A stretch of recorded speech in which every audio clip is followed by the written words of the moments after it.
बिस्मिल्लाहिर्रहमानिर्रहीम। अस्सलाम वालेकुम स्टूडेंट्स। हम पीएमएफ का केमिस्ट्री का लेक्चर स्टार्ट करने लगे हैं। हमारा नेक्स्ट आज का टॉपिक है, हमने क्वेश्चन आंसर सॉल्व कर रहे थे। तो नेक्स्ट टाइम हमने किया था 5 क्वेश्चन हमने किए थे। तो आज हमारा क्वेश्चन नंबर 6 है कि what are physical and chemical properties. Physical और केमिकल प्रॉपर्टीज क्या हैं, दोनों में क्या फर्क है। तो पहले हम देखते हैं कि किसी भी जो है ना सब्सटेंस की, किसी भी केमिकल्स की फिजिकल प्रॉपर्टीज क्या होती है। So the properties due to which chemical composition of a substance does not change are called physical property. Name से शो मीन ऐसी खसूसियात जिसमें किसी भी सब्सटेंस की केमिकल कंपोजिशन चेंज नहीं होती, उसको हम उसकी फिजिकल प्रॉपर्टीज का नाम देते हैं। सो फिजिकल प्रॉपर्टीज वो प्रॉपर्टीज होती हैं, वो खसूसियात होती हैं जिसमें chemical composition of an object does not change, उसमें वो तब्दील नहीं होती, उसको हम नाम देते हैं physical properties. For example physical properties क्या है, जैसे हमारे पास कोई भी सब्सटेंस, उसका कलर, उसका ठीक है, उसकी ऑर्डर, उसका टेस्ट, उसका melting point, boiling point, solubility, hardness वगैरह, ये सारी उसकी physical properties. For example ice on heated change into water. अब हम हमारे पास आइस पानी, जब हम उसको हीट देते हैं तो वो हमारे पास वाटर में कन्वर्ट हो जाता है। The water further heating change into vapours, वो बुखारात में चेंज हो जाता है। In this whole process physical state of the water change but chemical composition does not change, so it is called physical property. उसके बाद हमारे पास है chemical property. The properties due to which chemical composition of a substance change are called chemical properties, जिसमें chemical position change है। For example, burning of coal, coal को जब हम बर्न करते हैं तो उसकी chemical properties ही change हो जाती है, उसमें कार्बन सेपरेट हो जाता है, उसमें जो दूसरा हाइड्रोजन होती है वो सारा कुछ सेपरेट हो जाता है। रस्टिंग ऑफ आयरन, जब आयरन को जंग लगता है तो उसकी जो केमिकली तौर पर उसकी जो कंपोजिशन होती है वो चेंज हो जाती है। तो इन प्रॉपर्टीज को हम केमिकल प्रॉपर्टीज का नेम देते हैं। सो नेक्स्ट हमारे पास क्वेश्चन है कि define the element in early age which element were known. And दूसरा हमारे पास है up till now how many elements have been discovered, कि एलिमेंट्स क्या है उसमें हमने ये देखना है। तो सबसे पहले जितने एलिमेंट्स थे वो कौन है, अप टू डेट तक जितने एलिमेंट डिस्कवर हुए हैं वो कौन कौन से। सो हम इसमें पहले देखते हैं कि what is element. A substance which cannot be broken into simpler units by ordinary chemical process is called element. Element mean कोई भी ऐसा substance जो कि सिंपल यूनिट के अंदर आम केमिकल प्रोसेस से ब्रेक डाउन नहीं होता, उसको हम एलिमेंट कहते हैं। फॉर एग्जाम्पल सिल्वर, गोल्ड, ये हमारे पास एलिमेंट है जिनके ऊपर अगर हम कोई भी आम सा केमिकल प्रोसेस करते हैं तो उनको वो ब्रेक डाउन नहीं करता। आयरन वगैरह, अगर अगर हम मजीद इसकी एक और डेफिनेशन अगर हम डिस्क्राइब करते हैं वो ये है कि a substance in which all the atom have same atomic number is called element। ऐसा सब्सटेंस जिसके अंदर जो तमाम जो एटम्स हैं उन सब के, फॉर एग्जांपल हम आयरन के अंदर Fe दो है ना, इसमें एक एक F और E, ठीक है, फिर आयरन है कॉपर Cu, तो इसके अंदर सिल्वर गोल्ड वगैरह Ag, तो इसमें जितना भी एटम्स हैं उनके एटॉमिक नंबर जो होते हैं वो सेम है, तो उसको हम कहेंगे उस element. So in early age only 9 elements were not, जो हम जस्ट 9 एलिमेंट्स हमारे पास थे जिनको हम जानते थे। उसमें हमारे पास एक carbon, gold, silver, tin, mercury, उसके बाद कॉपर, सल्फर, आयरन, ठीक है, ये हमारे पास थे अर्ली एज में। अब until the end of 19th century 16 element has been discovered, but now 181 mean कि 118 118 elements have been discovered। out of 118 118 element में से 92 एलिमेंट आर नेचुरल ऑकरेंस। पहले हमारे पास जस्ट 9 एलिमेंट्स थे, 19th सेंचुरी के एंड तक हमारे पास टोटल 63 एलिमेंट्स थे, लेकिन अब अगर हम अप टू डेट बात करते हैं तो हमारे पास 118 118 एलिमेंट डिस्कवर हो चुके हैं, जिनमें से 92 एलिमेंट्स जो होते हैं वो naturally occurring elements. Next question हमारे पास है, describe the distribution of elements on the basis of their physical state. Physical state के ऊपर एलिमेंट्स कौन से हैं, उनकी डिस्ट्रीब्यूशन क्या है। Elements are found in all three physical state. तीन तरह की स्टेट में रहते हैं। जिस तरह हमारे पास है वो हमें पता है, solid, liquid and gas. Majority of the element occur as a solid. हमें ये भी पता है कि जो ज्यादातर एलिमेंट्स हैं वो सॉलिड फॉर्म में होते हैं। For example sodium, copper, zinc, iron, gold, ये सारे हमारे पास क्या है, सिल्वर वगैरह, ये सारे हमारे पास हैं एलिमेंट्स जो होते हैं वो सॉलिड फॉर्म में। और फ्यू एलिमेंट्स हमारे पास ऐसे होती हैं जो कि गैसेस फॉर्म में। For example nitrogen, oxygen, hydrogen, chlorine, ये सारी गैसेस हैं। Very few element occur in liquid state, बहुत कम है जो कि लिक्विड स्टेट में हमारे पास होते हैं। फॉर एग्जांपल हमारे पास है मर्करी एंड ब्रोमीन। ठीक है, ये हमारे पास इस तरह के हैं जो कि लिक्विड फॉर्म में हमारे पास मौजूद है। On the basis of their properties element are divided into, metals भी हैं, कुछ नॉन मेटल भी होते हैं, कुछ मेटलॉइड्स होते हैं। मेटलॉइड्स मीन कॉम्बिनेशन होते हैं metals and non metals. About 80% जो होते हैं इनमें से एलिमेंट्स वो हमारे पास होते हैं मेटल। नेक्स्ट हमारे पास है, give the weight percentage of some major element in our environment. हमारी एनवायरनमेंट के अंदर, फॉर एग्जांपल हमारे एटमॉस्फेयर में, ठीक है, हमारे ओशंस के अंदर और हमारे अर्थ क्रस्ट में जो एलिमेंट्स हैं उनका परसेंटेज रेट कितना है। अब हम अर्थ की बात करते हैं तो उसमें ऑक्सीजन 47% है, सिलिकॉन 28%, एंड देन हमारे पास है एल्यूमिनियम, वो है 7.8%। इसी तरह अगर हम ऑक्सीजन की बात करते हैं तो ऑक्सीजन में हमें पता है हमारे पास हाइड्रोजन है, ऑक्सीजन एंड क्लोरीन। ऑक्सीजन 46% है, हाइड्रोजन 11%, एंड देन हमारे पास है क्लोरीन, वो हमारे पास है 1.8%। उसके बाद हमारे पास है नाइट्रोजन, जो एटमॉस्फेयर के अंदर मौजूद है, उसमें nitrogen, oxygen and argon. Nitrogen हमारे पास है 78%, ये आपके एमसीक्यूज है इस टेबल में। ऑक्सीजन 21%, एंड देन हमारे पास है आर्गन, वो है 0.9%। नेक्स्ट हमारे पास क्वेश्चन है कि describe the mass percentage of different elements in our body. हमारी बॉडी के अंदर हमें पता है मुख्तलिफ तरह के एलिमेंट्स होते हैं, उनका मास परसेंटेज कितना है। For example a living body consist of 65 to 80% of water biomass. जो पानी है किसी भी लिविंग सिस्टम के अंदर वो होता है 65 से 80%। जो हमारे सेल की कंपोजिशन की भी अगर हम बात करते हैं तो उसमें पता है कि जो वाटर है वो 65 से 80% है। 99% of our body mass consist of 6 element. Total कितना है, 6 एलिमेंट होते हैं जिससे मिलके हमारी बॉडी का 99% मास बनता है।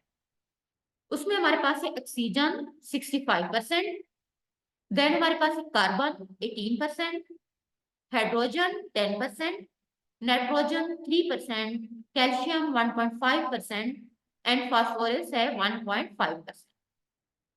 जबकि जो 0.8% है हमारी बॉडी मास का, उसमें होते हैं ट्रेस एलिमेंट, जिसमें हमारे पास है पोटाशियम, सल्फर, मैग्नीशियम, सोडियम वगैरह ये सारे। जबकि जो बाकी हमारे बॉडी का जो वेट है वो 0.2%, उसमें copper, zinc, chlorine, fluorine, iron, cobalt, manganese वगैरह ये सारे इसके अंदर इंक्लूड। नेक्स्ट हमारे पास है कि what do you mean by symbol. Symbol हम कहते हैं ना, ये सिंबल है, ठीक है। सिंबल किसी चीज का मीन अलामत से हम शो करते हैं। जिस तरह हमें पता है कि अगर हम बात करते हैं हाइड्रोजन की तो हम उसको H के सिंबल से शो करते हैं। इस तरह अगर हम कार्बन की बात करते हैं तो उसको हम C से, हम नाइट्रोजन की बात करते हैं तो हम उसको N से शो करते हैं। सो इसमें हमारे पास ये है कि सिंबल क्या है। तो इसमें हम देखते हैं कि कोई भी एब्रिविएशन, कोई short hand used for the full name of an element is called symbol. Symbol की अलामत, कोई भी सैंड जो किसी भी एलिमेंट के लिए हम यूज करते हैं उसके फुल नेम की जगह पे उसको हम नाम देते हैं सिंबल का। ये कोई एब्रिविएशन होती है। वही बात जो पहले मैंने आपको बताई थी। फॉर एग्जांपल हमारे पास H, हमारे पास सिंबल है हाइड्रोजन के लिए, O ऑक्सीजन के लिए, C कार्बन के लिए, N नाइट्रोजन के लिए। तो ये हमारे पास है सिंबल किसके लिए है? ये हमारे पास सैंपल्स हैं, नाइट्रोजन का है। इन सबको एक छोटी सी हमारे पास एब्रिविएशन है, एक शॉर्ट हैंड होता है जो उसके पूरे नेम को शो करता है। So a sample is taken from English, Latin, Greek या German name of an element, तीनों से हम ले सकते हैं। ऑन वन लेटर सैंपल हमेशा जो होता है वो कैपिटल में होता है। जिस तरह से हाइड्रोजन कैपिटल में लिखेंगे, कार्बन को कैपिटल में, वन लेटर सैंपल हमेशा कैपिटल में लिखेंगे। लेकिन अगर इस तरह हमारे पास है क्लोरीन, Cl हम लिखते हैं, जो कि हमारे पास क्या है, टू लेटर सैंपल है। सो टू लेटर सैंपल, फर्स्ट जो लेटर होगा वो हमेशा कैपिटल होगा, जबकि जो उसका सेकंड लेटर होता है वो स्मॉल होता है। For example chlorine Cl, Na sodium and Ca for calcium. Next हमारे पास है describe the term valency. Valency क्या है? Valency combining capacity of an element with other element. किसी भी एक एलिमेंट्स की कैपेसिटी को जब हम दूसरे एलिमेंट की कैपेसिटी के साथ कंबाइन कर देते हैं तो हम उसको उसकी वैलेंसी का नाम देते हैं। The number of hydrogen atom which combine with an atom of an element is called valency of the element. For example अगर हम हमने ये कहा है ना कि जब हम किसी एक एलिमेंट की कैपेसिटी को दूसरे एलिमेंट की कैपेसिटी के साथ कंबाइन करते हैं तो हम उसको वैलेंसी का नाम देते हैं। फॉर एग्जाम्पल अगर हम कहते हैं कि हमारे पास है हाइड्रोजन एटम जो कि कंबाइन करते हैं with one atom of another element, जिस तरह क्लोरीन है उसके साथ, तो हम उसको वैलेंसी कहेंगे। For example valency of chlorine is 1, valency of oxygen is 2, valency of nitrogen is 3 and valency of carbon is 4. अब HCl, HCl इसमें क्लोरीन है और हाइड्रोजन। क्लोरीन की वैलेंसी हमारे पास है 1, ठीक है। और इसी तरह जो हमारे पास दूसरी होगी हाइड्रोजन की वैलेंसी हमारे पास अब एक अपनी होती है। सो दोनों को हम क्या कर देंगे, कंबाइन कर देंगे। अब इस तरह अगर हम बात करते हैं ऑक्सीजन, ऑक्सीजन की वैलेंसी हमारे पास 2 है, और जबकि हमारे पास क्या है कि जो क्लोरीन है उसकी हमारे पास वैलेंसी है 1। अगर हम इन दोनों को कंबाइन करेंगे तो हमारे पास टोटल वैलेंसी हो जाएगी 3। फॉर एग्जांपल HCl की वैलेंसी, H2O वाटर की, NH3CH4, इसमें इनकी हम वैलेंसी को, हमारे पास है कार्बन, कार्बन की वैलेंसी 4 है जबकि हाइड्रोजन की वैलेंसी 1 होती है। तो इन दोनों को जब हम कंबाइन कर मल्टीप्लाई कर देंगे दोनों की वैलेंसी का कॉम्बिनेशन, तो हमारे पास कितना आएगा, 4 मल्टीप्लाई 1, तो हमारे पास आ जाएगा 1 ही आ जाएगा। इसी तरह the number of bond formed by one element of an element is called valency. For example valency chlorine 1 है जबकि ऑक्सीजन की 2 है। सो HCl, ठीक है, और इसमें जितना भी बॉन्ड है इनकी, ये इनकी उसको हम उसको वैलेंसी का नाम देते हैं। इस तरह H2O वाटर के अंदर 2 बॉन्ड है हाइड्रोजन का, ऑक्सीजन का, तो ये इनकी valency. The number of element gain or loss by the atom to complete this octet is called valency. Valency of sodium is 1, valency of magnesium is 2, and valency of aluminium is 3. For example, sodium, sodium की valency 1 है। सो उसके बाद magnesium की valency हमारे पास 2 है, और aluminium की valency कितना है, वो हमारे पास है 3।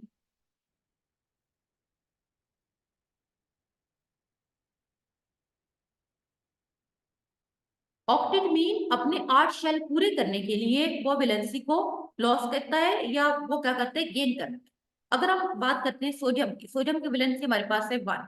सो ये अपने ऑक्टेट को कंप्लीट करने के लिए गेन करेगा, ठीक है, एक अपनी जो है ना मीन उसको एक सॉरी एटम को, ठीक है, एक एटम को गेन करेगा अपनी वैलेंसी को पूरा करने के लिए। इस तरह मैग्नीशियम की वैलेंसी हमारे पास है 2, तो वो हमारे पास, वो उसने क्या करना है, वो ऑलरेडी कंप्लीट है। जबकि एल्यूमिनियम की वैलेंसी हमारे पास है 3, तो वो क्या करेगा, लॉस करेगा अपने ऑक्टेट को कंप्लीट करने के। नेक्स्ट हमारे पास है define the radical with example. Radical क्या, a group of atom which has a positive और नेगेटिव चार्ज, तो हम उसको उसका रेडिकल, रेडिकल मीन चार्ज। कोई भी एटम जो एक पॉजिटिव या एक नेगेटिव चार्ज रखता है हम उसको रेडिकल का नाम देते हैं। For example OH, hydro oxide, OH minus, ठीक है, उसके ऊपर माइनस का चार्ज है तो वो उसका रेडिकल है। इस तरह हम बात करते हैं CO3 2 माइनस कार्बोनेट की, NH4 plus 1 ammonium. Some common elements and radical are given in the table. ये टेबल इसमें आप लोग देख सकते हैं, जिस तरह सोडियम का सैंपल लिखा हुआ है Na से शो करते हैं, उसकी वैलेंसी 1 है। उसका जो रेडिकल है या एलिमेंट, उसमें हम क्या करते हैं कि और सैंपल और उसकी वैलेंसी। इसी तरह हमारे पास है एलिमेंट क्या है, जो रेडिकल सोडियम के ऊपर चार्ज क्या है तो पॉजिटिव। पोटाशियम, उसका सैंपल हमारे पास के है, उसकी वैलेंसी हमारे पास 1 है। सिल्वर का, मैग्नीशियम की 2 है। कैल्शियम 2 उसकी वैलेंसी है, उसको हम सी से शो करते हैं, Ca से। बेरियम Ba से। जिंक Zn से। कॉपर Cu से। उसके बाद हमारे पास है हाइड्रोजन। हाइड्रोजन को H के सैंपल से उसकी वैलेंसी 1 होती है। क्लोरीन की वैलेंसी 1 है। ब्रोमीन की वैलेंसी 1 है। आयोडीन की 1 है। ऑक्सीजन की 2। सल्फर की भी 2 है। नाइट्रोजन की 3 एंड फास्फोरस की 3 भी है, 5 भी। तो ये मुख्तलिफ इसमें है, आप इसमें देख सकते हैं। ठीक है, जिस तरह है हम बात करते हैं अमोनियम की। अमोनिया NH4 1 प्लस, ये उसकी क्या है, रेडिकल है उसके ऊपर, और उसकी वैलेंसी 1 है। हाइड्रोनियम के ऊपर H3O प्लस रेडिकल है।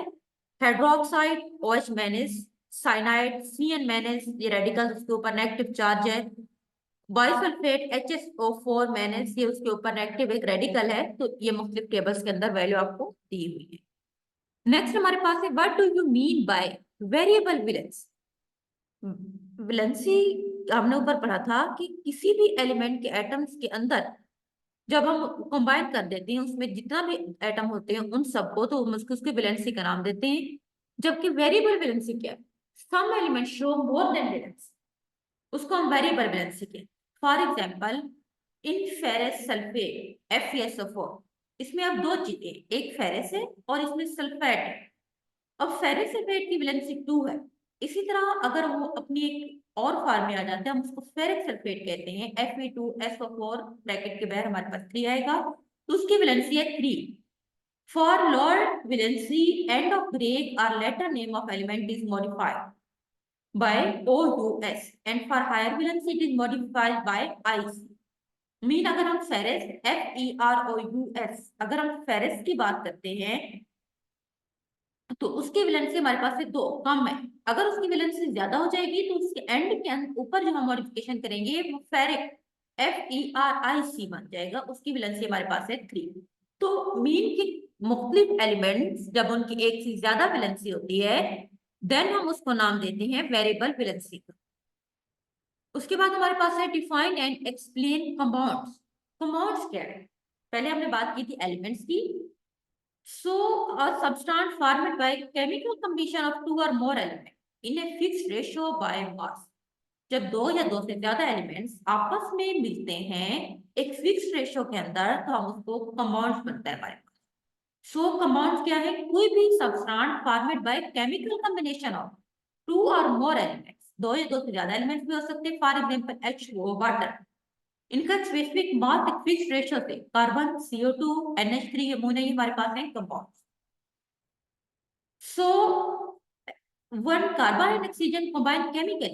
क्यों केमिकली तौर पर है ना, क्योंकि अगर हम वैसे कार्बन और हाइड्रोजन की बात करते हैं तो कार्बन और हाइड्रोजन दोनों की जो प्रॉपर्टीज है वो चेंज है, वो हमारे पास गैसेस हैं। लेकिन जब दोनों मिलती हैं तो कार्बन डाइऑक्साइड एक गैस बनाती है, उसकी अपनी प्रॉपर्टीज है। इसी तरह हम अगर वाटर की बात करते हैं जिसमें हाइड्रोजन और ऑक्सीजन है, दोनों गैसेज हैं, लेकिन वो दोनों केमिकली तौर पर एक दूसरे के अंदर बाइंड होके एक दूसरे के अंदर कंबाइन होके वो हमारे पास वाटर बना रही हैं। वाटर हमारे पास एक लिक्विड है जिसकी अपनी कुछ प्रॉपर्टीज है। So when carbon and hydrogen combine chemically in a fixed ratio of 12, carbon की 12% है और ऑक्सीजन है 32, दोनों जब मिलती हैं तो हमारे पास, जब इनको हम फर्दर अगर इसको रिड्यूस करें तो हमारे पास 3/8 भी बनता है। इसमें कार्बन डाइऑक्साइड एक format, so carbon dioxide is in compound. So second चित्र मैंने आपको बताया है कि when hydrogen and oxygen combine chemically in a fixed ratio of 2:16, hydrogen H2O, hydrogen का एक एटॉमिक नंबर होता है, सो 2 एटम है तो 2/1 2 बनेगा। ऑक्सीजन के 2 हैं तो इसमें आएगा 16, एक एटम यूज हुआ है। सो हम इसको फर्दर रिड्यूस करें तो 2:1 रेशियो 8 भी आ सकता है, जिससे मेरे पास वाटर बनता है, जो वाटर एक कंपाउंड। सो ये आज का हमारा लेक्चर था, इसमें हमने 10 क्वेश्चन को डिस्कस किया था। नेक्स्ट हम इंशाल्लाह नेक्स्ट टाइम डिस्कस करेंगे। अल्लाह हाफिज।